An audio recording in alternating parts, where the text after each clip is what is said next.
একটু সামনে আগায় বসি, সব পিছনের মানুষদের কষ্ট হচ্ছে। একটু সামনে আগায় বসি, একটু মেহরবানি করে সামনে আগায় বসি। এরপরে যে আপনাদের সামনে পবিত্র কোরআন হাদিসের আলোকে গুরুত্বপূর্ণ তাফসীর পেশ করবেন হযরত মাওলানা মুফতি তাজউদ্দিন আজিজি সাহেব, খতিব পারাগো জামে মসজিদ।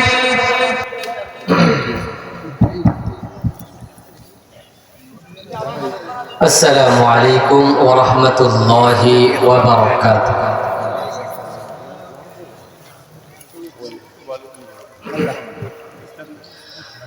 نحمده ونستعينه ونستغفره ونؤمن به ونتوكل عليه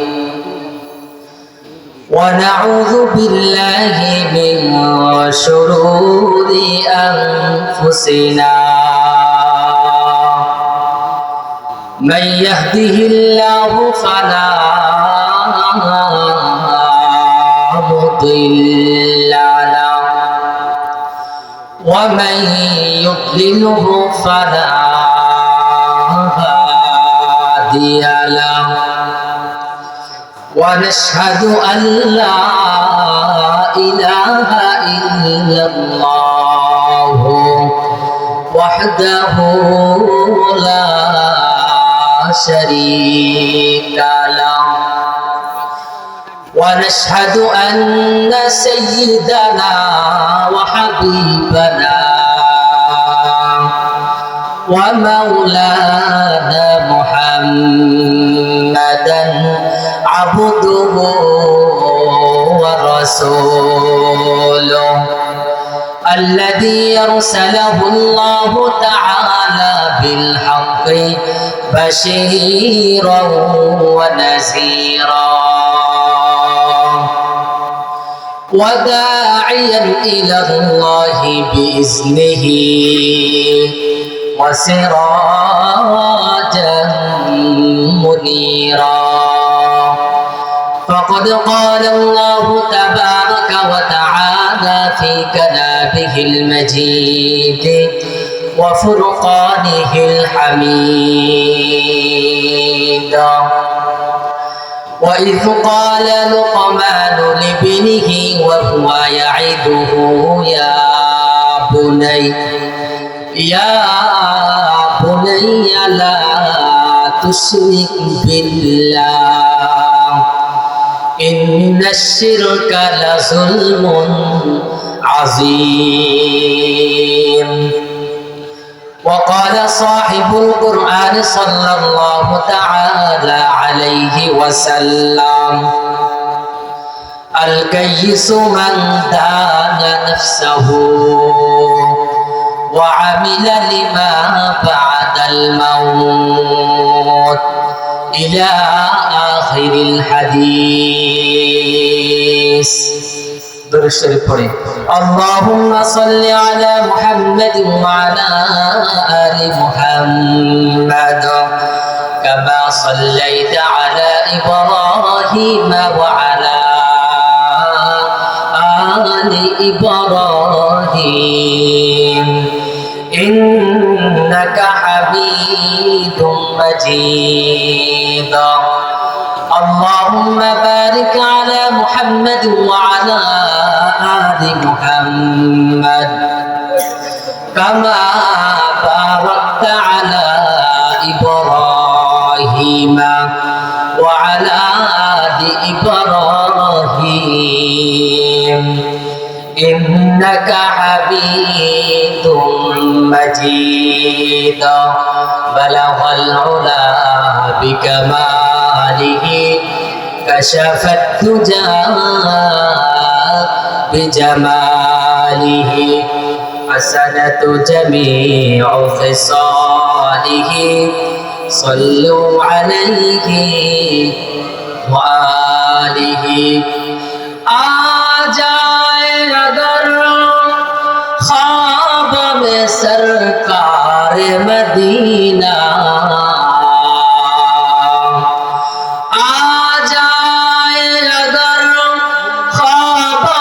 सरकार मदीना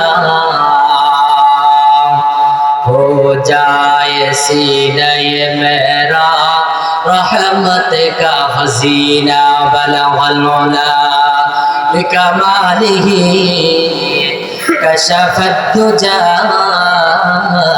बिजमालिही हसनत जमीउ खिसालिही सल्लू ज़ियारत मदीना की दिल में है तमन्ना नहीं है मेरे पास सफर का समाना बलगल उला बिकमालिही कशफत दुजा बिजमालिही हसनत जमीउ खिसालिही सल्लू अलैहि व आलिही। আলহামদুলিল্লাহ সুম্মা আলহামদুলিল্লাহ। ঐতিহ্যবাহী নারায়ণগঞ্জ জেলাধীন বড়ালু পাড়াগাঁও কবরস্থান দারুল কোরআন হাফিজিয়া মাদ্রাসা ও এতিমখানার উন্নয়ন প্রকল্পে আয়োজিত তৃতীয় বার্ষিক ওয়াজ ও দোয়া মাহফিলের সম্মানিত শ্রদ্ধেয় সভাপতি জনাব আলহাজ মোহাম্মদ আব্দুল ফাত্তাহ মোল্লা সাহেব সহ মঞ্চে উপবিষ্ট আমার মাতার তাজ সম্মানিত উলামায়ে কারাম, সামনে উপবিষ্ট দিন প্রিয় ইসলাম প্রিয় তাওহীদের ঝান্ডাবাহী দিন প্রিয় যুবক ও মুরব্বী বাবারা, সর্বপ্রথম শুকরিয়া আদায় করছি ওই মহান রব্বুল আলামিনের, যে মহান রব্বুল আলামিন অত্যন্ত দয়া করে মায়া করে মহাব্বত করে ভালোবেসে আল্লাহ তাআলার প্রিয় জায়গা এই কোরআনে কারীমের মাহফিলে এসে আল্লাহ তাআলার কালাম থেকে কিছু আলোচনা শ্রবণ করার জন্য শোনার জন্য যে মহান মালিক আমাদেরকে তৌফিক দান করেছেন, সেই মহা মালিকের দরবারে আমরা সবাই শুকরিয়া আদায় করে বলে উঠছি আলহামদুলিল্লাহ। প্রিয় উপস্থিতি, লম্বা আলোচনা করার সময় বা সুযোগ কোনোটাই নেই, সেই হিসাবে সংক্ষিপ্ত পরিসরে ইনশাআল্লাহ আমরা আলোচনা করে আপনাদের থেকে এই বিদায় নেব ইনশাআল্লাহ তাআলা। আজকে আমি আপনাদের সামনে আলোচনা রাখবো নসিহত সম্পর্কে। বলেন তো কি সম্পর্কে? নসিহত সম্পর্কে। এই নসিহত শব্দটা যদিও বা আরবিতে ব্যবহার হয় বা উর্দুতে ব্যবহার হয়, কিন্তু এরপরও আমরা এই নসিহা বা নসিহত শব্দের সাথে আমরা পরিচিত আছি, তাই না? নসিহত বললেই আমরা বুঝি উপদেশ দেওয়া, ওয়াজ করা, নসিহত করা, এটাই তো বুঝি আমরা। আর নসিহতের কিছু আদব থাকে, যেমন আল্লাহ তাআলা কোরআনে কারীমে বলছেন, ইয়া আইয়ুহাল্লাযীনা আমানু লিমা তাকুলুনা মা লা তাফআলুন। নসিহতের আদব হচ্ছে আমি যে আপনাদেরকে ওয়াজ করতেছি, নসিহা করতেছি, তার আদব হচ্ছে প্রথমে এই নসিহাগুলো আমাকে মানতে হবে, এরপরে আমি আপনাদেরকে ওয়াজ করতে পারবো, নসিহত করতে পারবো। হ্যাঁ, তাহলে এই জন্য বলতে চাই নসিহত সম্পর্কে আজকের আলোচনা হবে।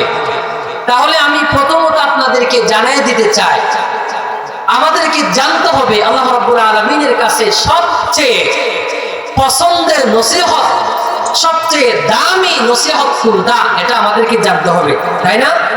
অবশ্যই। তাহলে শুনে রাখুন, আল্লাহ রাব্বুল আলামিনের কাছে সবচেয়ে প্রিয় নসিহত হচ্ছে নিজে নিজেকে কি করা, নসিহত করা। যেমন আমি যদি আপনাদেরকে উদাহরণ দিই, এই কোরআনে কারীম জীবন্ত একটা নসিহত, কোরআনে কারীম জীবন্ত এক নসিহত। এটা উম্মতে মুসলিমাকে কিয়ামত পর্যন্ত নসিহত করতে থাকবে, হেদায়েত করতে থাকবে, তাই না? তাহলে আসুন, আল্লাহ রাব্বুল আলামিনের কাছে সবচেয়ে প্রিয় নসিহত হচ্ছে নিজে নিজেকে নসিহত করা। এখন আসুন, নিজে নিজেকে নসিহত করলে কি হয়, ছোট্ট একটা ঘটনা দিয়ে আমি আপনাদেরকে বোঝাই। হযরতে ইব্রাহিম আলাইহিস সালামের নাম আপনারা জানেন তো? হ্যাঁ, হযরতে ইব্রাহিম আলাইহিস সালাম ছোট্ট অবস্থায়, এবং তার আব্বার নাম জানেন তো আপনারা? হ্যাঁ, কি নাম ছিল? আযর। তার নাম কি ছিল? আযর। মূর্তি পূজারী ছিল। সে মন্দিরের মধ্যে ঢুইকা মূর্তির সামনে খাবার দিয়ে গেছে। খাবার দিয়ে গেছে, সুস্বাদু খাবার। আচ্ছা আপনারা বলেন তো, মূর্তির সামনে যে খাবার দেওয়া হয়, মূর্তি কি সেগুলা খাওয়ার সক্ষমতা রাখে? সক্ষমতা রাখে? কখনো রাখে না। আল্লাহ রাব্বুল আলামিন কোরআনে কারীমে সেই কথাটা জানিয়ে দিচ্ছেন। কোরআনে কারীমের 22 নম্বর সূরা, সূরাতুল হজ্জের 73 নম্বর আয়াতের মধ্যে রব্বুল আলামিন জানিয়ে দিয়েছেন। আমার সাথে সাথে পড়ুন, ইয়া আইয়ুহান নাসু দুরিবা মাসালুন ফাসতামিউ লা। আল্লাহু আকবার বলেন। ও মুসলমান ইমানদার, ভালো করে বুঝবেন, আল্লাহ রাব্বুল আলামিন কোরআনে কারীমের ভিতরে জানায়া দিচ্ছেন, হে দুনিয়ার মানুষ, হে আমার বান্দারা রে, ভালো করে শ্রবণ করো। ফাসতামিউ লা, কান কাড়া করে কান লাগায়া শোনো। আমি তোমাদের সামনে একটা উদাহরণ পেশ করতেছি, একটা আমি দৃষ্টান্ত দিচ্ছি তোমাদেরকে। আল্লাহ বলছেন, ইন্নাল্লাযীনা তাদউনা মিন দুনিল্লাহ। আল্লাহু আকবার বলেন। আল্লাহ রাব্বুল আলামিন বলছেন, হে দুনিয়ার মানুষ, তোমরা যে আল্লাহ ছাড়া যে দেব দেবী মূর্তির যে পূজা করো, ইবাদত বندگی করো, এই দুনিয়ার সব দেব দেবী যদি মূর্তি যদি একত্রিত করা হয়, ওয়ালা উইজেতা মাউলা, সব গুলারে যদি একত্রিত যদি করা হয়, লা ইয়াখলুকু যুবাবা। আল্লাহ বলছেন, সব মূর্তিকে যদি একত্রিত করা হয়, এরপরও একটা মশা বা মাছি বানাবার মতো ক্ষমতা তাদের ভিতরে নেই। ঠিক কিনা বলে? ও মুসলমান ইমানদার, শুধু তাই না, আল্লাহ রাব্বুল আলামিন বলছেন, ওয়া ইয়াসলুহুমুজ যুবাবু শাইআ লা ইয়াস্তানকিযুহু মিন। আল্লাহ বলছেন, মশা মাছি বানাবে তো দূরের কথা, মূর্তির সামনে যে সুস্বাদু মুখরোচক যে খাবার উপস্থাপন করা হয়, দেওয়া হয়, এগুলার মধ্যে যে মশা মাছি বসে, সেখান থেকে আহার করে ওই মশা মাছির কাছ থেকে খাবারগুলা উদ্ধার করার বা মশা মাছিকে তাড়াবার মতো সক্ষমতা পর্যন্ত মূর্তির ভিতরে নেই। এরপর রব্বুল আলামিন বলছেন, দুআফাত তালিব ওয়াল মাতলুব। এজন্য আল্লাহ তাআলা বলছেন, যারা মূর্তি পূজা করে, মূর্তি পূজক যারা আছে, তারা যারা কাছে চায়, অর্থাৎ আল্লাহ বলছেন যারা চায় আর যারা কাছে চায়, দুটোটাই হচ্ছে দুআফাত তালিব, দুর্বল। দুর্বল হচ্ছে কি? দুর্বল। আচ্ছা আপনারা বলেন, কেমনে দুর্বল? দুর্বল যদি না হইতো, নিজেরা নিজেরা খুদা বানায়া, নিজেরা নিজেরা মাবুদ বানায়া সেটারে পূজা কইরা আবার শেষ পর্যায়ে পিছনে একটা লাঠি বা বাঁশ দিয়া সাগরে নদীতে বাসায়া দেয়, দেয় কি দেয় না? তাহলে এগুলা কি যে নিজেরা নিজেরা খুদা বানায়া ইবাদত কইরা সাগরে বলি দেয়, সাগরে ডুবায়া দেয়, উপর করে শোয়া দেয়, এটা কি কোনো জ্ঞানী মানুষদের কাজ হতে পারে? এই জন্য তো আল্লাহ বলছেন, দুআফাত তালিব ওয়াল মাতলুব, যারা চায় এবং যার কাছে চায়, দুর্বল হচ্ছে কি? দুর্বল। তাহলে আপনাদের মনে আছে ওই যে ইব্রাহিম আলাইহিস সালামের কথা? ইব্রাহিম আলাইহিস সালামের আব্বা জান মূর্তির সামনে খাবার দিয়ে গেছে। ইব্রাহিম আলাইহিস সালাম আসলেন, আসার পরে দেখতেছে আব্বা তো খাবার দিয়ে গেছে, সুস্বাদু খাবার দিয়ে গেছে, এই মূর্তি তো এই খাবার গুলা খেতে পারবে না, খাবে দূরের কথা, মাছি বা মশা বসবে, এগুলার পর্যন্ত তাড়াইতে পারবে না। তো তাড়াইতে না পারলে নিজেই নিজেকে বলতেছে, যদি তাড়াইতে না পারে তাহলে কি করা যায়? সে তো আর প্রভু হতে পারে না। সে কি প্রভু হতে পারে নাকি? কখনো প্রভু হতে পারে না। ইব্রাহিম আলাইহিস সালাম নিজেই নিজেকে বলছেন, যদি প্রভু হতে না পারে তাহলে কি করা যায়? নিজেই নিজেকে বলছেন, কোড়াল দিয়া পিটায়া ভাঙ্গা যায়। ঠিক কি না বলে? ইব্রাহিম আলাইহিস সালাম কোড়াল দিয়া পিটায়া সব মূর্তিগুলা ভাঙ্গা চুরমার কইরা একদম বড় মূর্তি যেটা আছে সেটার কাঁধের উপরে কোড়ালটা ঝুলাইয়া দিয়া বাহিরে চলে আসলেন। আল্লাহু আকবার বলেন। ও মুসলমান ইমানদার, হযরত ইব্রাহিম আলাইহিস সালাম ছোট মানুষ, নিজেই নিজেকে প্রশ্ন করতেছে, মূর্তি না আমার প্রভু হইল না, মূর্তি না আমার প্রভু হইল না, তাহলে আমার প্রভু কে? আমার সৃষ্টিকর্তা, আমার পালন কর্তা কে? এভাবে চিন্তা করতেছেন, নিজেই নিজেকে বলতেছেন কি করা যায়, আমার প্রভু কোথায়, আমার সৃষ্টিকর্তা কে? এভাবে তিনি বুঝতেছেন। ও মুসলমান ইমানদার, এই কথা, এই ঘটনা আল্লাহ রাব্বুল আলামিন কোরআন কারীমে জানায় দিয়েছেন। কোরআন কারীমের 6 নম্বর সূরা, সূরাতুল আনআমের 76 নম্বর আয়াতের মধ্যে রব্বুল আলামিন জানায় দিয়েছেন, ফালাম্মা জান্না আলাইহিল লাইলু রাআ কাওকাবান ক্বালা হাযা রব্বি। ইব্রাহিম আলাইহিস সালাম নিজেই নিজেকে বলতেছেন, এই যে সন্ধ্যাবেলা যখন রাতের শুরুর ভাগে যখন আকাশের মধ্যে তারকা উদিত হয়েছে, তখন বলতেছে হাযা রব্বি, এই তারকা মনে হয় আমার প্রভু হবে, আমার রব হবে। ফালাম্মা আফালা ক্বালা লা উহিব্বুল আফিলিন, কিন্তু তারকা যখন ডুবে গেছে, নিজেই নিজেকে বলতেছে, যে জিনিস ডুবে যায় সেই জিনিস কখনো পালন কর্তা, সৃষ্টিকর্তা হতে পারে না। এরপরে ফালাম্মা রাআল কামারা বাযিগান ক্বালা হাযা রব্বি, এরপরে যখন আকাশের মধ্যে চাঁদ উদিত হয়েছে, আকাশের মধ্যে যখন চন্দ্র উদিত হয়েছে, তখন ইব্রাহিম আলাইহিস সালাম বললেন, হয়তো এই চাঁদ মনে হয় আমার প্রভু হবে। কিন্তু রাতের শেষ ভাগে যখন চাঁদ ডুবে গেছে, তখন বলতেছে, যে জিনিস ডুবে যায় সেই জিনিস কখনো প্রভু হতে পারে না। এরপরে সকাল বেলা যখন ভোরের সূর্য যখন উদয় হয়েছে, যখন দেখতেছে, ফালাম্মা রাআশ শামসা, বলেন ফালাম্মা রাআশ শামসা বাযিগাতান ক্বালা হাযা রব্বি হাযা আকবার। ইব্রাহিম আলাইহিস সালাম বললেন, এটা বড়, এটা মনে হয় আমার প্রভু হবে, হাযা রব্বি হাযা আকবার, এটা বড়, এটা মনে হয় আমার প্রভু হবে।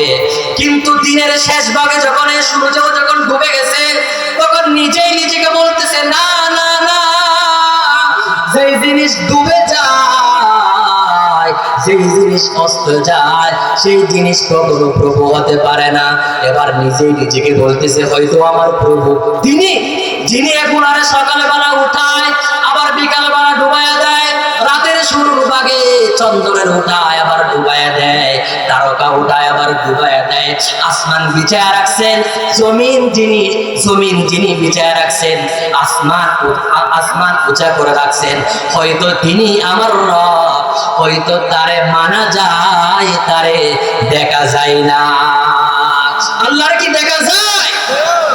उसे माना तो जाता है, उसे माना तो जाता है, मगर देखा नहीं जाता। मुसल्लम लन तरानी है वो इस्तिदलाले कुरानी। আল্লাহর তো দেখা যায় না, আল্লাহর যে দেখা যায় না এটা তো কোরআনের মাধ্যমে প্রমাণিত। আল্লাহর কি দেখা যায় নাকি? ওই যে ইব্রাহিম আলাইহিস সালাম, এই যে মুসা আলাইহিস সালাম দেখতে চেয়েছিল, জানেন না আপনারা? মুসা আলাইহিস সালাম আল্লাহ রাব্বুল আলামিনকে দেখতে চেয়েছিল। আল্লাহ রাব্বুল আলামিন বলছেন, হে মুসা লান তারানি, আমারে দেখতে পারবে না। মুসা আলাইহিস সালাম তো বললেন, আমি দেখবই আল্লাহ, আমি কি দেখবই। আল্লাহ বললেন, আচ্ছা ঠিক আছে মুসা, তুমি তো আমারে দেখতে পারবে না, কিন্তু আমার কিছু নূরের তাজাল্লি আমি তুর পাহাড়ের মধ্যে ছেড়ে দিলাম। ওই নূরের তাজাল্লি যদি তুমি সহ্য করতে পারো, তাহলে তুমি আমাকে দেখতে পারবা। আল্লাহ রাব্বুল আলামিন যখন তুর পাহাড়ের মধ্যে যখন তার নূরের তাজাল্লি যখন ছেড়ে দিয়েছেন, সাথে সাথে মুসা পয়গম্বর বেহুশ হয়ে তুর পাহাড়ের মধ্যে পড়ে গেছে। আল্লাহু আকবার বলে। আল্লাহর কি দেখা যায়? এত সহজ না। আল্লাহর দেখা যাবে কোথায়? আল্লাহর দেখা যাবে কোথায়? জোরে আওয়াজ দিয়ে বলেন কোথায়? জান্নাতে। কোথায়? আরে জোরে আওয়াজ দিয়ে বলেন কোথায়? ও মুসলমান, আমরা যখন জান্নাতে যাব, জান্নাতে যখন চলে যাব, বান্দা আল্লাহরে দেখতে থাকবে দিনের পরে দিন, সপ্তাহের পরে সপ্তাহ, মাসের পরে মাস, বছরের পরে বছর, এভাবে দেখতে থাকবে। বান্দা আল্লাহরে দেখতে থাকবে, দেখার তৃপ্তি বান্দার কখনো মিটবে না। जन्नत दोज़ख से या रब क्या करो, जन्नत दोज़ख से या रब क्या करो, आरज़ू है नहीं तुझे देखा करो, आरज़ू है नहीं तुझे देखा करो, हूर गल्मा जितने नियामत खाए तो सबसे बढ़कर नियामते दीदार तू। আল্লাহর বুজুর্গরা বললেন, আল্লাহ জান্নাত দিয়ে আমি কি করব, জাহান্নাম দিয়ে আমার কি আসে যায়? আমি তো জান্নাত জাহান্নাম চাই না, আমার একমাত্র আশা আকাঙ্ক্ষা আপনারা দেখা। সুবহানাল্লাহ বলে। আল্লাহু আকবার। আল্লাহর আমরা সবাই দেখতে চাই তো? কারা কারা দেখতে চাই? দুহাত উঁচু করে আল্লাহরে দেখায়। লিল্লাহি তাকবীর। আরো জোরে আওয়াজ। এতগুলো মানুষ, গোটা ময়দান ভরপুর, এরপরে এত ছোট আওয়াজ হবে না। লিল্লাহি তাকবীর, লিল্লাহি তাকবীর। আল কোরআনের আলো, আল হাদিসের আলো। আলহামদুলিল্লাহ। বসেন। আল্লাহ তাআলা আমাদের সবাইকে আল্লাহরে দেখার সৌভাগ্য দান করুন, বলেন আমিন। ওই যে আপনাদের মনে আছে নি ইব্রাহিম আলাইহিস সালামের কথা? মনে আছে? ইব্রাহিম আলাইহিস সালাম এখন নিজে নিজেরা বলতেছে, হয়তো আল্লাহ তাআলা, আল্লাহরে মানা যায়, আল্লাহরে দেখা যায় না। এখন নিজেই নিজেরে বলতেছে, আমার সাথে সাথে পড়ুন, ইন্নী ওয়াজ্জাহাতু। বলেন, জানেন না? ইন্নী ওয়াজ্জাহাতু ওয়াজহিয়া লিল্লাযী ফাতারাস সামাওয়াতি ওয়াল আরদা হানিফান ওয়া মা আনা মিনাল মুশরিকিন। আল্লাহু আকবার বলেন। ইব্রাহিম আলাইহিস সালাম বললেন, ওই দেখো, আমি নিজেকে ওই সত্তার দিকে ফিরে দিলাম, যেই সত্তা জমিন বিছায় রাখছেন, আসমান উঠায় রাখছেন, সকালবেলা সূর্য উঠায়, বিকালবেলা সূর্য ডুবায় দেয়, চন্দ্র উঠায়, চন্দ্র ডুবায় দেয়। আমি নিজেকে ওই সত্তার দিকে ফিরে দিলাম। আমি আমার ওই সত্তার আল্লাহর গোলাম হিসাবে, বান্দা হিসাবে পরিগণিত হয়ে গেলাম। সুবহানাল্লাহ বলে।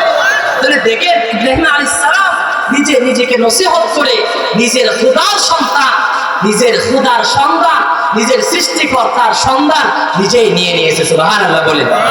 আসুন, বলতেছিলাম নিজে নিজেকে নসিহত করার কথা কিতাবের ভিতরে আসছে। নিজে নিজেকে নসিহত করা, এটা হচ্ছে পয়গম্বরদের গুণ। কাদের গুণ? পয়গম্বরদের গুণ। আচ্ছা, আপনারা বলেন তো, কিয়ামত পর্যন্ত কি আর কোনো পয়গম্বর আসবে? আসবে না। হ্যাঁ, এই জন্য কিতাবের ভিতরে আসছে, কিয়ামত পর্যন্ত যারা নিজে নিজেকে নসিহত করবে, আল্লাহ রাব্বুল আলামিন তাদেরকে ওলি বানিয়ে দিবেন। সুবহানাল্লাহ বলে। এরকম নিজের নিজে নসিহত করেছে তো আল্লামা হাফিজ রহমাতুল্লাহি আলাইহি। কি বললাম? আল্লামা হাফিজ রহমাতুল্লাহি আলাইহি তিনি কবি ছিলেন। কবি ছিলেন, রাজারে গিয়া গিয়া, রাজপ্রাসাদে রাজারে গিয়ে গিয়া কবিতা শোনাইতো, রাজারে গিয়ে গিয়া কবিতা শোনাইতো। ও মুসলমান, আসা যাওয়ার পথের মধ্যে এক মহিলার সাথে হাফিজের সম্পর্ক হইয়া গেছে। প্রতিদিন দেখা সাক্ষাৎ হয়। একদিন হঠাৎ করে দেখতেছে ওই হাফিজের মহিলাটার নাই, তার দরজার মধ্যে তাকে আর দেখা যাচ্ছে না। হাফিজ ওই মেয়ের দরজার মধ্যে গিয়ে দারোয়ানকে জিজ্ঞেস করতেছে, দারোয়ান, আমার জন্য যে মেয়েটা প্রতিদিন এই জায়গার মধ্যে অপেক্ষা করতো, ওই মেয়েটা কোথায়? ওই মেয়েটাকে কেন দেখা যাচ্ছে না? তখন দারোয়ান বলতেছে, সে তো মারা গেছে। সে তো কি মারা গেছে, সে তো আর নাই, সে দুনিয়া থেকে চলে গেছে। হাফিজ বললেন, সে যেহেতু চলে গেছে, তাহলে আমিও তো চলে যাবো। তাহলে আমিও তো একদিন তোমারি না মসজিদে হবে এলান। সবাই পড়ো, একদিন তোমারি না মসজিদে হবে এলান। একদিন তোমার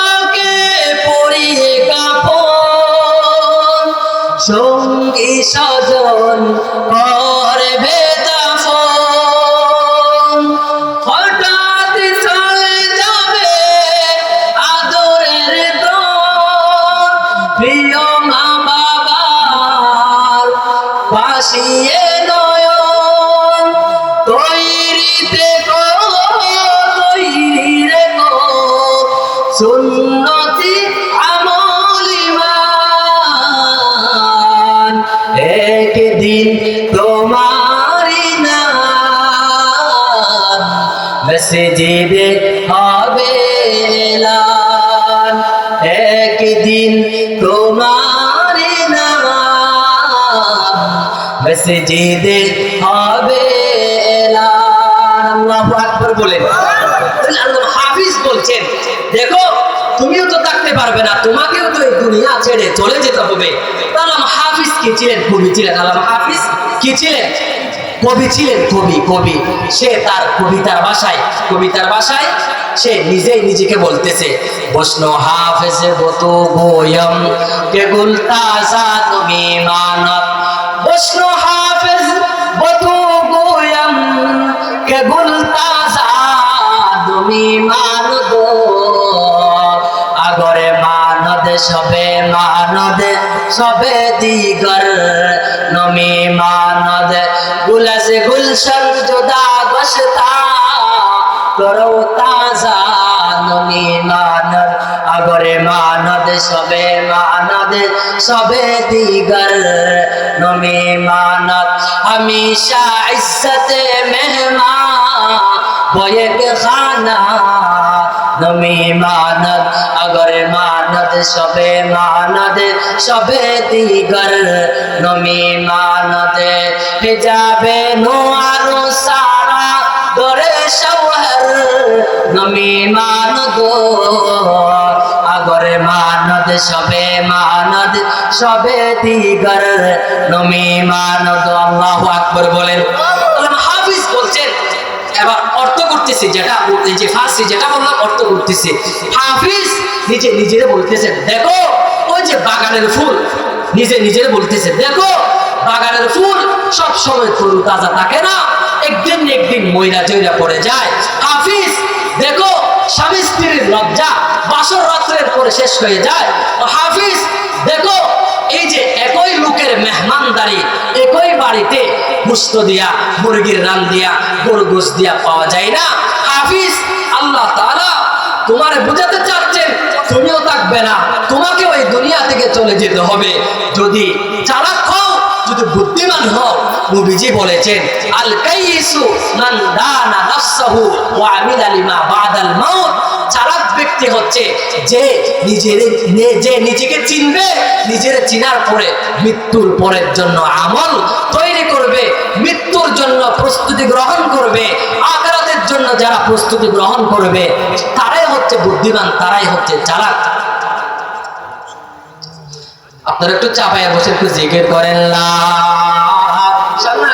সামনে আসেন আস্তে আস্তে জিকির করে সামনে আসেন। এই যে অনেক জায়গা আছে, একটু আসেন। লা ইলাহা ইল্লাল্লাহ জিকির করেন। লা ইলাহা ইল্লাল্লাহ। সামনে আসেন, আরো সামনে আসেন। লা ইলাহা इल्लल्लाह। जिंदगी में बंदगी तो करना है, जिंदगी में बंदगी तो करना है, जिंदगी पे बंदगी शर्मिंदा है, जिंदगी पे बंदगी शर्मिंदा है। ला इलाहा, सामने आसें। ला इलाहा इल्लल्लाह। ला इलाहा इल्लल्लाह। ला इलाहा इल्लल्लाह। রাসূলুল্লাহ সাল্লাল্লাহু আলাইহি ওয়াসাল্লাম।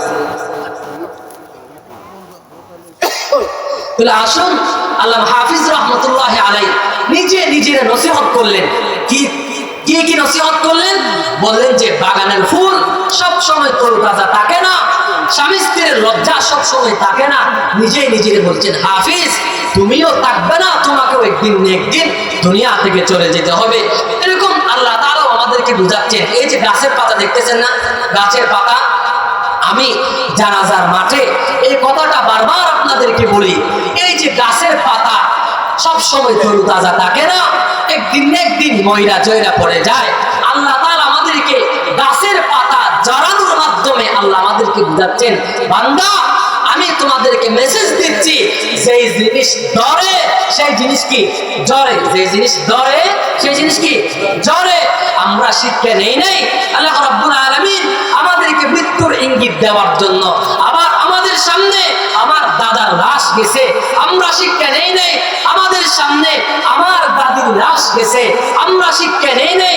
এরপরে আল্লাহ রাব্বুল আলামিন আবার আমাদের সামনে আমার বাবার লাশ গেছে, আমরা শিক্ষা নেই নাই। আমাদের সামনে আমাদের দুঃখিনী মার লাশ কবরে আমরা রাখছি, এরপর আমরা শিক্ষা নেই নাই। আল্লাহ রাব্বুল আলামিন এরপরে আমাদের শরীরের ভিতরে মৃত্যুর আলামত ঢুকাইয়া দিচ্ছেন। কেমনে? দেখেন ও মুরব্বী বাবারা, দেখেন এক সময় আপনার চুল কালো ছিল, এখন সাদা হয়ে গেছে। ও মুরব্বী বাবারা, এক সময় আপনার দাড়ি কালো ছিল, এখন সাদা হয়ে গেছে। আল্লাহ বোঝাচ্ছেন, বান্দা দুনিয়াতে থাকতে পারবে না। এগুলো হচ্ছে প্রত্যেকটা মৃত্যুর সিগন্যাল। দেখো দেখো, আল্লাহ বোঝাচ্ছেন, कैसे कैसे रानियां सब ताजदारा, रानियां सब चल बसे, तन बदन सब गल गई है, शक्ल सूरत क्या हुई। देखो না কবরস্থানের মধ্যে কত টাকাওয়ালা, কত ক্ষমতার দাপট।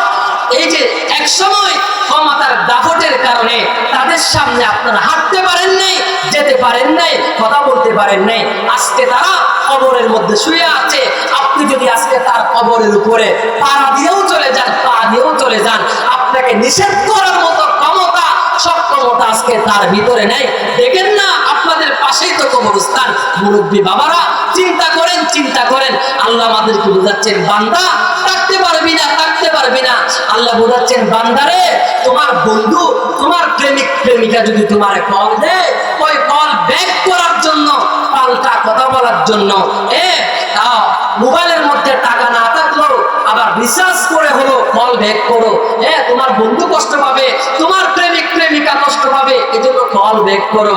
বান্দারা, আমি মুয়াজ্জিনের মাধ্যমে প্রতিদিন মসজিদের মিম্বার থেকে 5 বার আল্লাহর বরকতের ঘোষণা দেওয়া হচ্ছে, আমি আল্লাহ তাআলা তোমাকে মসজিদের দিকে ডাকতেছি। বান্দা, সামান্য সময় কি আমাকে দেওয়ার মতো তুমি কি সময় পাও না? আল্লাহ বলছেন, বান্দা তোমার ব্যবসা বাণিজ্য তোমার সময় পায়, তোমার সন্তান তোমার সময় পায়, তোমার বিবি বাচ্চা তোমার সময় পায়, তোমার আব্বা তোমার সময় পায়, তোমার ব্যবসা প্রতিষ্ঠান তোমার সময় পায়, তোমার চাকরি তোমার সময় পায়, তোমার মোবাইল তোমার সময় পায়, তোমার ফেসবুক তোমার সময় পায়, তোমার ইউটিউব তোমার সময় পায়, তোমার গুগল তোমার সময় পায়, তোমার ইমেল জিমেল ফেক্স সবগুলা তোমার সময় পায়। আমার জন্য কি সংক্ষিপ্ত সময়, স্বল্প সময় তুমি দিতে পারো না? আল্লাহ বলছেন, বান্দা স্বল্প সময় দুনিয়াটা আমি পাঠাইছি, স্বল্প সময় দুনিয়াটা হচ্ছে আখিরাতের শস্য ক্ষেত্র। এখানেও যদি আপনি আমল না করেন, এখানেও যদি সওয়াবের কাজ না করেন, করবেন কোথায়? আল্লাহ বোঝাচ্ছেন, বান্দা অল্প অল্প সময় দাও। দিনে এক ওয়াক্ত নামাজ পড়তে কতক্ষণ সময় লাগে? ওই যে বেশি হইলে সবচেয়ে 10-15 মিনিট, 10-15 মিনিট তো লাগে। আমরা পারবো তো ইনশাআল্লাহ? আল্লাহ ডাকে সারা দিব তো ইনশাআল্লাহ? আল্লাহ তাআলা আমাদের প্রত্যেককে 5 ওয়াক্ত নামাজি বানিয়ে দিন, বলেন আমিন। ওই যে বলতেছিলাম আপনাদেরকে, আল্লামা হাফিজ নিজে নিজেরা নসিহত করতে, মানে নিজে নিজেকে নসিহত করছে। নসিহত করার কারণে আল্লাহ রাব্বুল আলামিন ওলি বানায়া আল্লাহ তাআলা তার কবরে নিয়ে গেলেন। সুবহানাল্লাহ বলেন। এরকম আরেকজনের কথা শোনাই আমি আপনাদেরকে। আল্লামা শেখ সাদী রাহমাতুল্লাহি আলাইহি, আল্লামা শেখ সাদী রাহমাতুল্লাহি আলাইহি, ভালো করে বুঝবেন, তিনিও কবি ছিলেন। সারা জীবন তিনি নিজে নিজে বলতেছে, সাদী সারা জীবন তো কবিতা লিখলাম, সারা জীবন কবিতা লিখলাম, মিজানের পাল্লায় দেওয়া যায়, আল্লাহর সামনে উপস্থাপন করা যায়, মিজানের পাল্লায় দেওয়া যায়, আসরের ময়দানে আল্লাহর সামনে দেওয়া যায়, এরকম কি কোনো কবিতা তুমি লিখছো? তখন নিজেই নিজেকে বলতেছে না, এরকম তো কোনো কবিতা আরে আমি লিখি নাই। তখন বলতেছে নিজে বলতেছে, হাফিজ লেখো না এমন একটা কবিতা যেটা মিজানের পাল্লায় দেওয়া যায়, যেটা তোমার নাজাতের ওসিলা হয়। তখন নিজেই একটা কবিতা লেখা শুরু করলেন। আমার সাথে সাথে পড়ুন, বালাগাল উলা বিকামালিহি কাশাফাত তুজা বিজামালিহি হাসানাতু জামিউ খিসালিহি। তিন লাইন লিখলেন, কইলেন 3 লাইন লিখলেন, আর কলম চলে না। আল্লামা শেখ সাদি পন্থী মিলাইতে পারতেছেন না, পেরেশান হয়ে গেলেন। সারা জীবন কবিতা লিখছি, পন্থী মিলে না, কলম চলে না, এরকম হয় নাই। আজকে নাজাতের জন্য, মিজানের পাল্লায় দেওয়ার জন্য কবিতা লিখতে বসলাম। আমি আজকে কবিতা মিলাইতে পারতেছি না, কারণটা কি? চিন্তার মধ্যে পড়ে গেলেন। ও মুসলমান, এগুলার অর্থ জানেননি আপনারা? বালাগাল উলা বিকামালিহি, সর্বোচ্চ শিখরে যিনি নিজ মহিমায়, হাসানাতু জামিউ খিসালিহি, চরিত্র যার মাধুরী অতি মনোরম, অর্থাৎ তিনি শ্রেষ্ঠ চরিত্রের মানুষ, এর জন্য তিনি শ্রেষ্ঠ। হাসানাতু জামিউ খিসালিহি, তাহলে আসে বালাগাল উলা বিকামালিহি কাশাফাত দুজা বিজামালিহি। হ্যাঁ, কাশাফাত দুজা বিজামালিহি, তাহলে তার চরিত্র হচ্ছে, তার চরিত্র শ্রেষ্ঠ সুন্দর, এই জন্য তিনি শ্রেষ্ঠ মানুষ, এটা হচ্ছে তার চরিত্রের কথা। আবার কাশাফাত দুজা বিজামালিহি, তার সৌন্দর্যের বর্ণনা। আমি আপনাদেরকে একটু শোনাই। আল্লাহর নবীর সৌন্দর্য সুবহানাল্লাহ কিতাবের ভিতরে আসছে। হাজার হাজার কাফের মুশরিকদেরকে দ্বীনের দাওয়াত দেওয়া লাগে নাই, আল্লাহর নবীর চেহারা দেখেই আল্লাহু আকবার কালিমা গ্রহণ করে ফেললেন। সুবহানাল্লাহ বলে। নবীজির চেহারা এত সুন্দর, এত মায়াবী ছিল। সুবহানাল্লাহ বলেন। আল্লাহর নবীর চেহারা আল্লাহ রাব্বুল আলামিন ডাইকা রাখতেন, মাঝে মধ্যে করে দিয়েছেন, সূর্যের আলোর চাইতে বেশি আলোকিত হয়ে গেছে। সুবহানাল্লাহ বলেন। আল্লাহু আকবার। ও মুসলমান ইমানদার, একবার আল্লাহ তাআলা খুলছেন কোন সময় জানেননি? জন্মের পরে, যখন জন্ম হলেন, জন্মের পরে হ্যাঁ আল্লাহ তাআলা সৌন্দর্য করে দিলেন। ওই অবস্থায় আব্দুল মুত্তালিব, নবীজির দাদার নাম কি? আব্দুল মুত্তালিব, নবীজির মার কাছে, আমেনার কাছে এসে বলতেছে, আমেনা, আমেনা, আমার নাতিরে আমার কোলে দাও, আমার নাতিরে আমার কোলে দাও। আমেনা হ্যাঁ নিজের সন্তানকে দাদার কোলে উঠাইয়া দিলেন। উঠাইয়া দেওয়ার পরে আব্দুল মুত্তালিব নবীজিকে কোলে নিয়ে বাহিরে বের হয়ে গেলেন। ও মুসলমান ইমানদার, ভালো করে বুঝবেন, ওই সময়ের মধ্যে কিন্তু নবীজির আসল সৌন্দর্য খোলা ছিল। আসল সৌন্দর্য কি ছিল? খোলা ছিল। মুসলমান কিতাবের ভিতরে আসছে, ওই সময়ে মতাফের মধ্যে যারা দাঁড়িয়েছিল, তারা সবার মুখ দিয়া অটোমেটিক বের হয়ে গেছে, ওলিদা নাবিয়্যু হাযিহিল উম্মাহ। আল্লাহু আকবার বলেন। শুধু পুরুষ জন্মগ্রহণ করে নাই, শুধু সন্তান জন্মগ্রহণ করে নাই, এই উম্মতের নবী জন্মগ্রহণ করেছে। সুবহানাল্লাহ বলেন। নবীজির চেহারা দেখেই কিছু বলা লাগে নাই, ওদের মুখ থেকে কাফের মুশরিক নবীজির চেহারা দেখেই অটোমেটিক তাদের মুখ থেকে বের হয়ে গেছে, ওলিদা নাবিয়্যু হাযিহিল উম্মাহ। শুধু মানুষ জন্মগ্রহণ করে নাই, শুধু সন্তান জন্মগ্রহণ করে নাই, এই উম্মতের নবী জন্মগ্রহণ করেছে। সুবহানাল্লাহ বলে। ও মুসলমান ইমানদার, এরকম ভাবে আরেকবার আল্লাহর নবীর সৌন্দর্য কখন করেছেন জানেননি? হযরত আয়েশা সিদ্দিকা রাদিয়াল্লাহু তাআলা আনহা কাপড় সেলাই করতেছিলেন, কাপড় সেলাই বাড়ি পর্যন্ত কাপড় সেলাই করতেছিলেন। এমন সময় এমন সময়ের মধ্যে হঠাৎ করে আলো যেটা ছিল সেটা নিভে গেছে। আলো নিভে যাওয়ার পরে হযরত আয়েশা, ছোট্ট মানুষ, কেঁদে দিয়েছে। এখন আলো নিভে গেছে, হঠাৎ সুচটাও মাটিতে পড়ে গেছে, অন্ধকার কেমনে খুঁজে বের করবে? আল্লাহ রাব্বুল আলামিন নবীজির আসল চেহারার সৌন্দর্য করে দিয়েছেন। হযরত আয়েশা বললেন, আল্লাহ নবীর আসল সৌন্দর্য যখন করে দেওয়া হয়েছে, আমি নবীজির চেহারার সৌন্দর্য দিয়া অন্ধকার আলোকিত হওয়ার পরে সুচ তালাশ করে আমি বের করে ফেলছি। সুবহানাল্লাহ বলে। আল্লাহু আকবার বলে। আরেক সময় শুনেন, এক সময় আল্লাহর নবী মসজিদে নববীর বারান্দায় বা ফ্লোরে দরজার সামনে আর কি বসা আছে। এমন সময়ে একজন সাহাবী দৌড়ায় আয়েশা কইতেছে, বলতেছে কিয়ামত হয়ে গেছে, কিয়ামত হয়ে গেছে। কেন? কিয়ামত হয়ে গেছে, কিয়ামত হয়ে গেছে। হ্যাঁ, লাফায় লাফায় বলতেছে, হ্যাঁ জোরে জোরে আওয়াজে বলতেছে কিয়ামত হয়ে গেছে, কিয়ামত হয়ে গেছে। হ্যাঁ, কেন? पहाड़ी पार जाएंगे जमी पर जलजला होगा, पहाड़ी पार जाएंगे जमी पर जलजला होगा, इधर शम्स कुविरत व इधर नुजूम कदरत इधर समाउ फतरत। কেন কেন কেন কিয়ামত কেন হয়ে গেছে? কার দেখো না, দেখো না, কিয়ামত যখন হবে তখন আসমান ভেঙে পড়ে যাবে, জমিন টুকরা টুকরা হয়ে যাবে, পাহাড় তোড়ার মতো উঠতে থাকবে। ওই সাহাবী বলতেছে কিয়ামত হয়ে গেছে, কিয়ামত হয়ে গেছে। আর অন্যান্য সাহাবায়ে কেরামরা ঘর থেকে বের হয়ে গেছেন, কিসের কিয়ামত, কিসের কিয়ামত? ও মুসলমান ইমানদার বলতেছে দেখো না আকাশের সূর্য মাটিতে পড়ে গেছে। ওই সাহাবী বলতেছে দেখো না আকাশের সূর্য আকাশে পড়ে গেছে। সাহাবায়ে কেরামরা দেখতেছেন আকাশের সূর্য আকাশে আছে, আকাশের সূর্য আকাশে আছে। ও মুসলমান ইমানদার তখন বলতেছে কি দেখলাম, কি দেখলাম? সমস্ত সাহাবারা নজর করে তাকায়া দেখে মসজিদে নববীর দরজার মধ্যে বসা আছে মুহাম্মাদুর রাসূলুল্লাহ, বলেন সাল্লাল্লাহু আলাইহি ওয়াসাল্লাম। ও মুসলমান ইমানদার ওই সময়ের মধ্যে আল্লাহর নবীর আসল সৌন্দর্য পুরা অবস্থায় ছিল। এজন্য মুসলমান সাহাবায়ে কেরামরা বলতেছেন আমরা একবার আকাশের সূর্যের দিকে তাকাই, আরেকবার আল্লাহর নবীর চেহারার দিকে তাকাই, আমাদের কাছে মনে হয়েছে আকাশের সূর্যের চাইতে নবীজির চেহারা আরো ভালো দেখা যায়। সুবহানাল্লাহ, আল্লাহু আকবার। কাশাফাত তুজা বিজামালিহি, কাশাফাত তুজা বিজামালিহি, এমন সৌন্দর্য যে অন্ধকার রাশি কেটে যায়। সুবহানাল্লাহ বলে।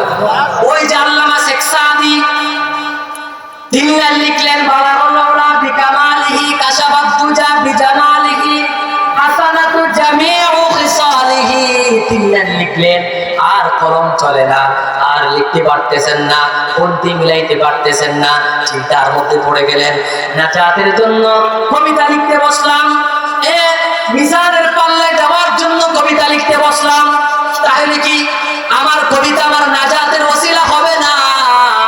আমার কবিতা কি আমি মিজানের পাল্লাই দিতে পারবো না নাকি? কান্না করতেছেন, চিন্তার মধ্যে পড়ে গেলেন। খাওয়ার দাওয়ার সবগুলা বন্ধ হয়ে গেছে। হঠাৎ করে তন্দ্রাচ্ছন্ন হয়ে গেছেন। তন্দ্রাচ্ছন্ন হয়ে যাওয়ার পরে স্বপ্ন যুগে চলে আসলেন মুহাম্মাদুর রাসূলুল্লাহ, বলেন মুহাম্মাদুর রাসূলুল্লাহ সাল্লাল্লাহু আলাইহি ওয়াসাল্লাম স্বপ্ন যুগে চলে আসলেন। আল্লাহর নবী স্বপ্ন যুগে বললেন ও সাদি কি হয়েছে, কি হয়েছে? চিন্তা করতেছে কেন? চোখে পানি কেন? কেন কান্নাকাটি করতেছো? কেন চিন্তিত? কারণটা কি? এই কথা বলার পরে আল্লামা শেখ সাদি বললেন ও নবীজি সারা জীবন কবিতা লিখলাম, সারা জীবন এই যে কবিতা লেখার পরে পন্থী মিলাইতে পারি না, এরকম কখনো হয় নাই। নাজাতের জন্য মিজানের পাল্লায় যাওয়ার জন্য আপনার শানে কবিতা লিখতে বসলাম, 3 লাইন লিখলাম আর কবিতার পন্থী মিলাইতে পারি না। আল্লাহর নবী বললেন ও সাদি সাদি কি লিখেছো, কি লিখেছো বলো, কি লিখেছো বলো?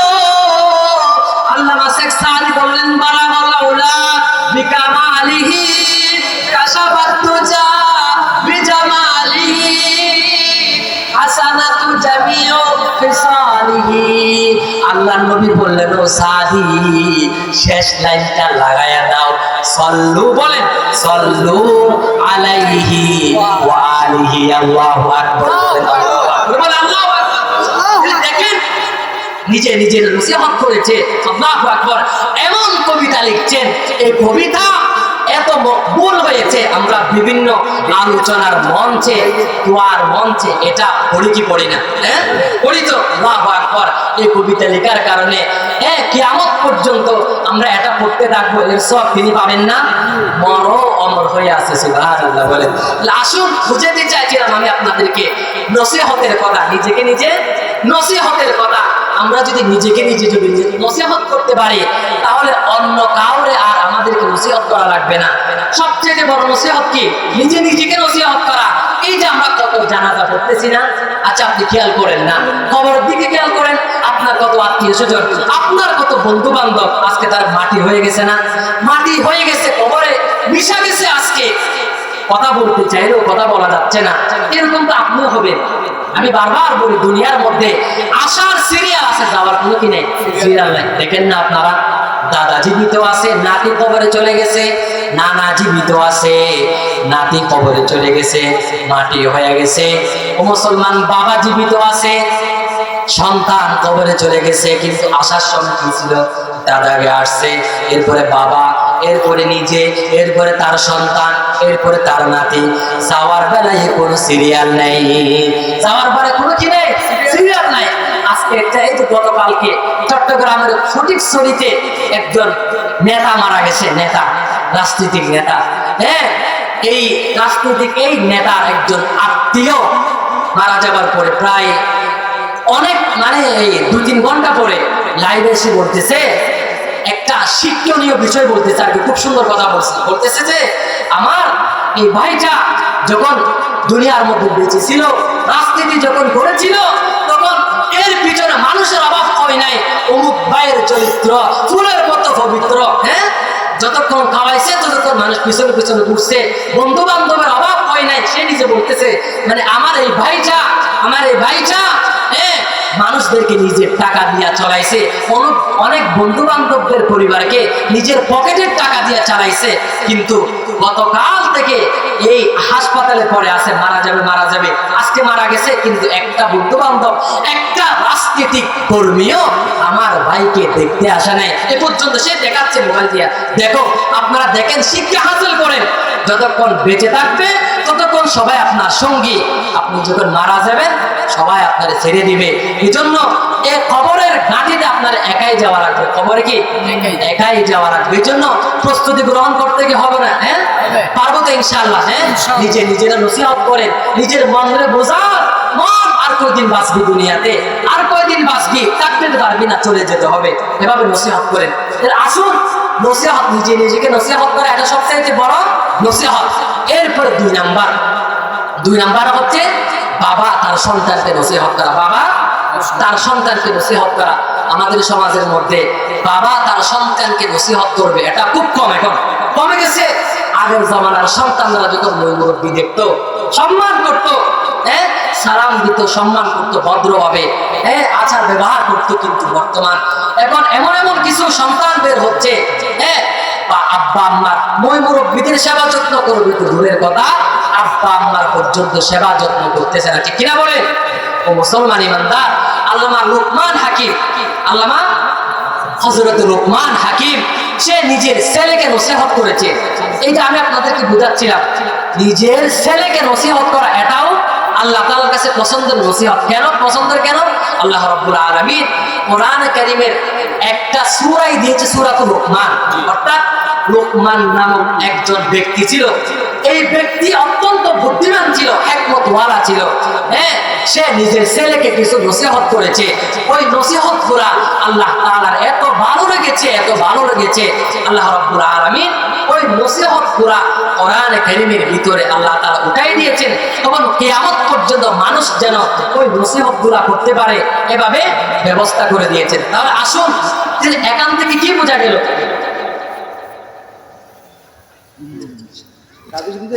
আসুন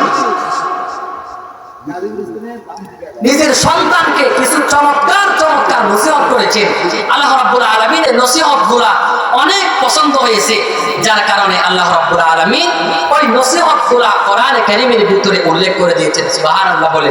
হ্যাঁ, আসুন আমরা নিজেরাও তো পারবো ইনশাআল্লাহ। হ্যাঁ, নিজেরাও নিজেদের সন্তানদেরকে নসিহত করতে পারবো তো ইনশাআল্লাহ। হ্যাঁ, শুধু নসিহত নেই যে আল্লামা লুকমান হাকিম নিজে যেরকম নসিহত করেছে, অন্য মানুষদের কাছে নসিহত করতে এরকম নিয়েও গেছে। যেমন আমি উদাহরণ দিয়ে বোঝাতে পারবো আপনাদেরকে। এই যে আপনাদের কবরস্থান মসজিদের হুজুর, আপনাদের কবরস্থান মসজিদের হুজুর, তার একটা ছোট্ট বাচ্চা আছে। ওই ছোট্ট বাচ্চাটাকে আমাদের কাছে মাঝে মধ্যে নিয়ে যায়। সে বলে আর কি, হুজুর বলছে আমাদের কাছে নিয়ে যায়। তো নিয়ে গিয়া বলে যে হুজুর আমার ছেলে একটু নসিহত করেন, এই বিষয়টা একটু আপনি নসিহত করেন, এই বিষয়টা একটু তাদেরকে উপদেশ দেন। তারে এভাবে বলে পীরপাড়া হুজুরের কাছে নিয়ে যায়, আমার কাছে নিয়ে যায়, বা অন্য হুজুরের কাছে নিয়ে যায়। তা আমরা যখন বলি সে নাকি কথাগুলো মানে। তো হুজুরে যখন তার ওই ছোট বাচ্চাটা যখন বাসায় দুষ্টামি করে, তখন বলেছে হুজুর তোমার নসিহত করছে না, এটা না করতে বলছে না, তুমি কেন করো? যদি করো তাহলে হুজুরকে বলে দিব। হ্যাঁ, এরকম করলে নাকি ছেলেটা শান্ত হয়ে যায়, আর দুষ্টামি করে না।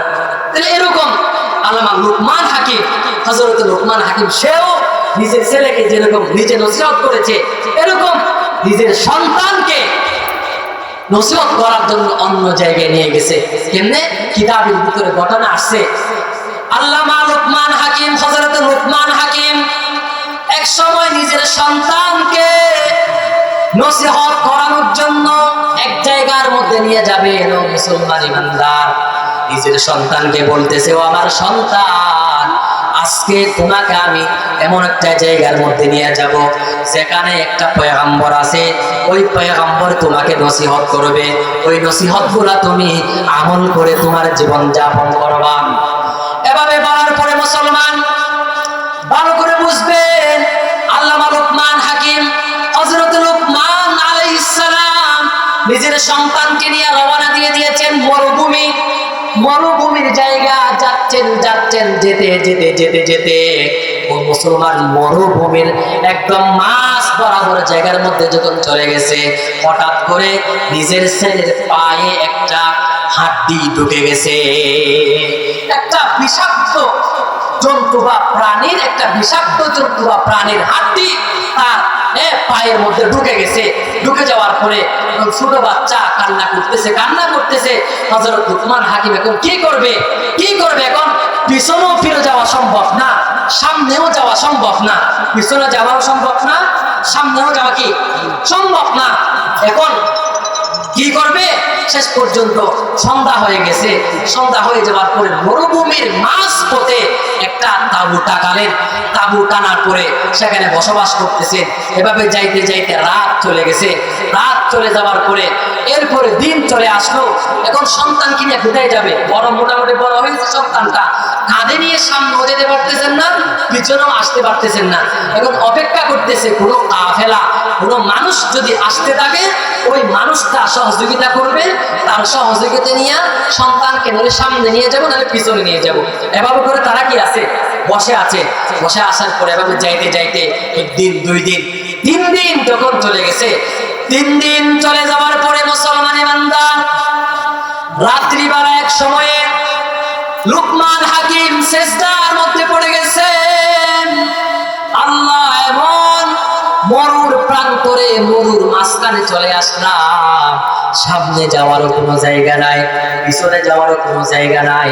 কি করব আল্লাহ, এমন পরীক্ষার মধ্যে ফেলাইছেন, এখন কেমনে উদ্ধার হব? আল্লাহ, উদ্ধার হওয়ার আপনি ব্যবস্থা করে দেন।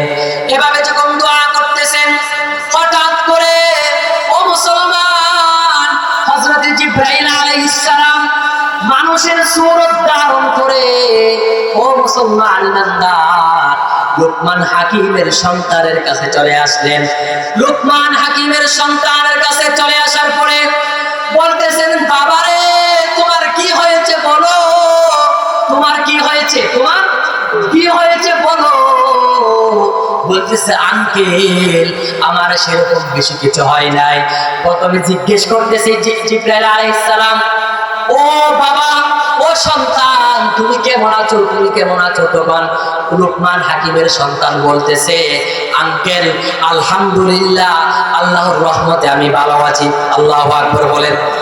দেখেন, আল্লাহু আকবার, কিতাবের ভিতরে আসছে, হাদিসের মধ্যে আসছে, লুকমান হাকিমের ছেলের পায়ে ওই হাড্ডি ঢোকার পরে 1 দিন 2 দিন যেতে না যেতে পায়ে পচন ধরে গেছে। আল্লাহু আকবার বলেন। পায়ে পচন ধরে গেছে, খুব ব্যথা সহ্য করতে পারতেছে না। এমন সময়ে যখন ও মুসলমান ইমানদার জিবরাইল আলাইহিস আলাইহিস সালাম যখন জিজ্ঞেস করলেন, ও বাবারে তুমি কেমন আছো, তো এই কথা বলার পরে বলতেছে, আঙ্কেল আমি আলহামদুলিল্লাহ ভালো আছি। তখন লুকমান হাকিমের ছেলে বলতেছে, আঙ্কেল আপনি কে, আপনার পরিচয় কি?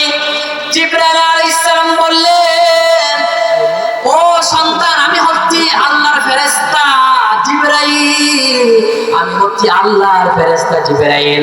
আল্লাহ তাআলা তোমাদের কাছে আমাকে আসতে বলেছেন। এরপরে বলতেছেন, ও বাবা, লুকমান হাকিমের সন্তানকে বলতেছেন, বাবারে তোমার পাটা দাও, তোমার পায়ে কি হয়েছে আমি একটু দেখি। পাটা যখন আগায় দিয়েছে, দরে যখন ফুঁক দিয়েছে, দোয়া কইরা দরে যখন ফুঁক দিয়েছে, দিতে দেরি ভালো হয়ে যেতে দেরি হয় নাই। সুবহানাল্লাহ বলে। লুকমান হাকিমের সন্তান ভালো হয়ে গেছে। ভালো হয়ে যাওয়ার পরে ও মুসলমান ইমানদার বাবাকে বলতেছে, ও বাবা, ও বাবা, ভালো করে শুনেন, আমরা যাইতেছিলাম অমুক গ্রামের মধ্যে, আল্লাহ রাব্বুল আলামিন সবর করেছি, আমরা সবর করার কারণে আল্লাহ রাব্বুল আলামিন আমাদেরকে প্রতিদান দিয়েছেন। আমরা যাচ্ছিলাম নবীর সাক্ষাতের জন্য, নবীর সাথে সাক্ষাৎ হবে, নবী আমাদেরকে নসিহত করবেন। প্রতিমধ্যে আল্লাহ তাআলা আমাদেরকে বিপদ দিয়ে দেন। বিপদ দেওয়ার পরে আমরা যখন সবর করেছি, আল্লাহ তাআলা শুধু নবী না, নবীদের উস্তাদ সাইয়্যিদুল মালায়েকা হযরত জিবরাইলকে আমাদের কাছে পাঠিয়ে দিলেন। সুবহানাল্লাহ বলে, আল্লাহু আকবার বলে। এরপরে হযরত জিবরাইল বলতেছেন, ও লুকমান, ও লুকমানের সন্তান, ভালো করে শোনো, শুধু আমি আসছি আমার সাক্ষাৎ পাইছো তা না, তোমরা যেই এলাকার মধ্যে যাচ্ছ, যে গ্রামের মধ্যে তোমরা যাচ্ছ, সেই এলাকার মানুষ তাদের নবীর সাথে বেয়াদবি করেছে, তাদের নবীর সাথে খারাপ আচরণ করেছে। বেয়াদবি করার কারণে আল্লাহ রাব্বুল আলামিন তাদের উপরে গজব পাঠাইলেন। আল্লাহ রাব্বুল আলামিন তাদের উপরে মুসিবত পাঠাইলেন। মুসিবত কিভাবে পাঠাইলেন? আকাশ থেকে, আসমান থেকে আল্লাহ পাথরের বৃষ্টি আল্লাহ নাযিল করলেন। এখন যদি তোমাদেরকে আল্লাহ রাব্বুল আলামিন ছোট একটা মুসিবত দিয়া, পায়ের মধ্যে হাড্ডি ঢুকায়া ছোট্ট মুসিবত দিয়া আল্লাহ রাব্বুল আলামিন তোমাদেরকে মরুভূমির মাঝখানে বসায় রাখছেন, বসায় রাইখা ওই যে বড় আযাব থেকে আল্লাহ তাআলা তোমাদেরকে বাঁচায় রাখছেন। সুবহানাল্লাহ বলে, আল্লাহু আকবার। দেখেন ওই এলাকার, যে এলাকায় লুকমান হাকিম তার সন্তানকে নিয়ে যাচ্ছেন, ওই এলাকার মানুষ নবীর সাথে বেয়াদবি করেছে। বেয়াদবি করার কারণে নবীকে আল্লাহ তাআলা সরে যেতে বললেন। নবী যখন সরে গেলেন, তখন পাথরের বৃষ্টি নাযিল কইরা আল্লাহ তাআলা তাদেরকে দুমড়ে মুচড়ে ফেলছেন, জমিনের মধ্যে আল্লাহ তাদেরকে মেরে ফেললেন। এই যে এরপরে জিবরাইল আলাইহিস সালাম বললেন, আজকে তোমরা সবর করেছো, এজন্য আল্লাহ রাব্বুল আলামিন তোমাদেরকে আমার সাথে সাক্ষাৎ হয়েছে, এবং ওই যে বড় মুসিবত থেকেও আল্লাহ রাব্বুল আলামিন তোমাদেরকে বাঁচাইছেন। সুবহানাল্লাহ বলেন। তাহলে দেখেন, এরকম এই ঘটনার মাধ্যমে আমি কি বুঝাতে চাইলাম, নিজের সন্তানকে নিজেও নসিহত করবেন, সে যেন মাদকাসক্ত না হয়, গুনার দিকে যেন ফিরে না যায়, গান বাদ্য বাজানোর দিকে যেন ফিরে যেতে না পারে। নিজেও যেরকম বোঝাবেন, হুজুরদের কাছে নিয়ে যাবেন, বড় আলেমের কাছে নিয়ে যাবেন, দোয়ার জন্য নিয়ে যাবেন, নসিহতের জন্য নিয়ে যাবেন, ইনশাআল্লাহ বলে। তাহলে আসলে মুসলমান ইমানদার, ওই যে লুকমান আলাইহিস সালাম, লুকমান হাকিম নিজের সন্তানকে নসিহত করেছে। কি নসিহত করেছে? কয়েকটা নসিহত করেছে, আমি একটা একটা আপনাদের সামনে ঘোষণা করতেছি। এক নাম্বার নসিহত হচ্ছে, আমার সাথে সাথে পড়ুন, সূরাতুল লুকমানের মধ্যে আল্লাহ বলে দিচ্ছেন, ওয়া ইয ক্বালা লুকমানু লিবনিহি ওয়া হুয়া ইয়াইযুহু ইয়া বুনাইয়া লা তুশরিক বিল্লাহ। আসুন মুসলমান ইমানদার, ভালো করে বুঝেন। লুকমান হাকিম নিজের সন্তানকে বললেন, ইয়া বুনাইয়া লা তুশরিক বিল্লাহ। ইয়া বুনাইয়া মানে, ইয়া বুনাইয়াটা হচ্ছে তাসগীর। তাসগীর মানে আপনারা বুঝবেন না, হুজুরা বুঝবে। যেমন আমরা আমাদের সন্তানকে কি বলি? ও আমার কলিজার টুকরা সন্তান, ও আমার আদরের সন্তান, এরকম বলি না? ইয়া বুনাইয়া, ইয়া বুনাইয়া হচ্ছে তাসগীর, অর্থাৎ ইয়া বুনাইয়া, হে আমার কলিজার টুকরা সন্তান, লা তুশরিক বিল্লাহ, আল্লাহর সঙ্গে কখনো শিরিক করবে না, আল্লাহর সঙ্গে কাউরে শরীক করবে না। আল্লাহু আকবার বলে। লুকমান হাকিম নিজের সন্তানকে প্রথম নসিহত কি আল্লাহর সাথে পরিচয় করায় দিচ্ছেন। সুবহানাল্লাহ। আল্লাহর সাথে কি পরিচয় করায় দিচ্ছেন। সুবহানাল্লাহ বলে। তাই বিনিময় কি হলো?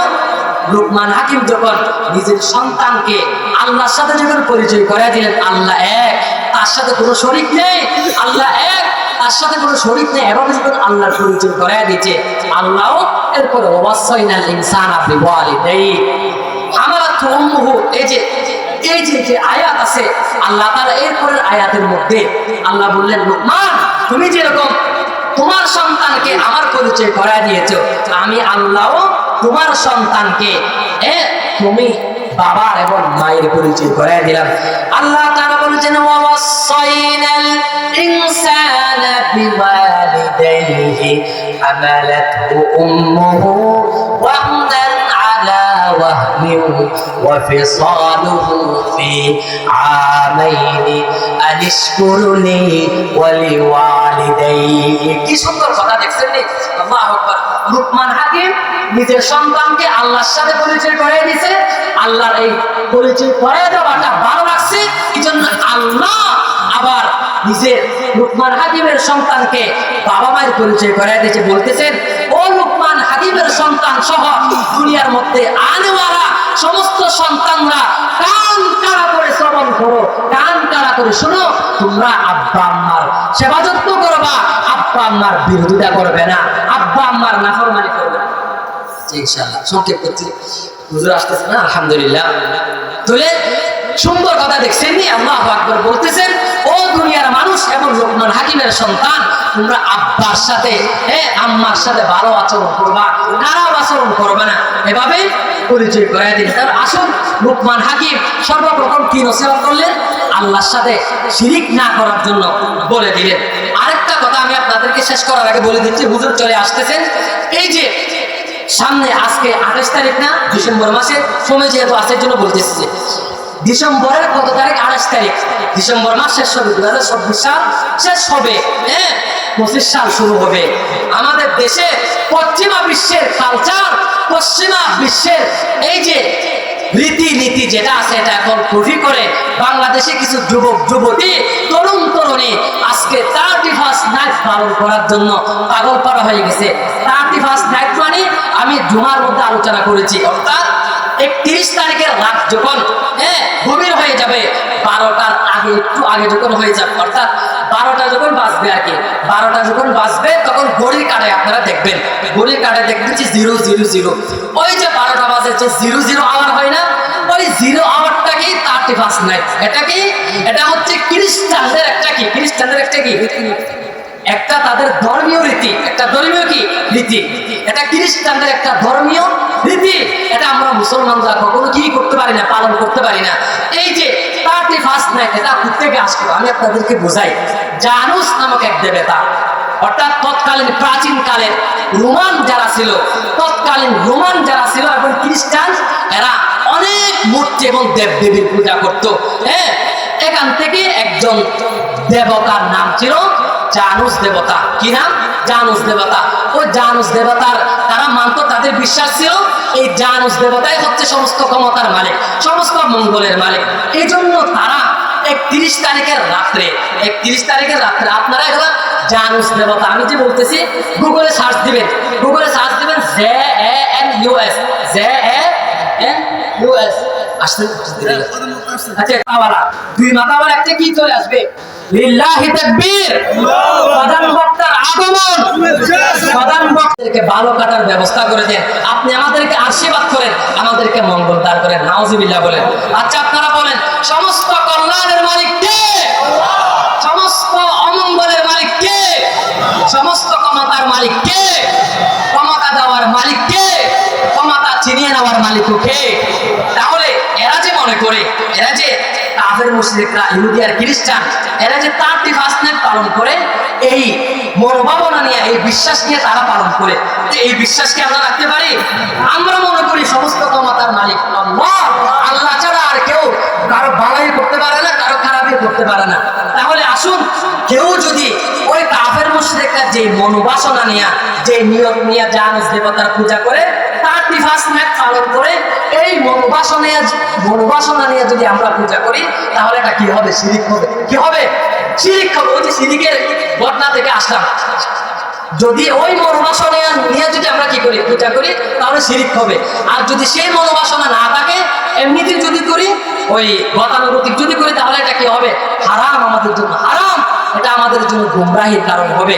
আল্লাহ তাআলা আমাদের প্রত্যেককে 31 নাইট নামক ঈমান বিধ্বংসী এই উদযাপন থেকে আল্লাহ আমাদেরকে হেফাজত করুন, বলেন আমিন সুম্মা আমিন। ওয়া আখিরু দাওয়ানা আলহামদুলিল্লাহি রাব্বিল আলামিন। আসসালামু আলাইকুম ওয়া রাহমাতুল্লাহ।